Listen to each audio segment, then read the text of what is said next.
நான்காவது, மன அழுத்தத்தை அது உண்டு பண்ணும். மன்னிக்க முடியாமல் இருந்தால் அது டிப்ரெஷனை உண்டு பண்ணும், மன அழுத்தத்தை உண்டு பண்ணும்.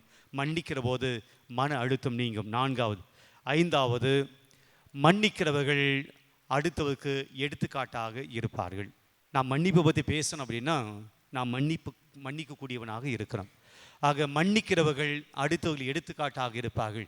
இயேசுவை நாம் ஏன் கடவுளாக வழிபடுகிறோம் என்றால் அவர் சாகிற நிலைமையில் அவர்களை தூசிக்கவில்லை, சாபமிடவில்லை, மாறாக மன்னித்தார். அதனால தான் அவர் நமக்கு எடுத்துக்காட்டாக இருக்கிறார்.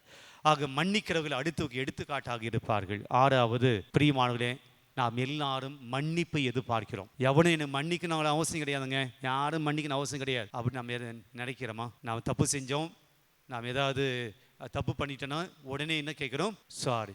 எல்லாருமே மன்னிப்பை எதிர்பார்க்கிறோம். பிரியமானவர்களே, மன்னிக்கிறவர்கள் தான் மன்னிப்பை கேட்பதற்கு தகுதி உண்டு.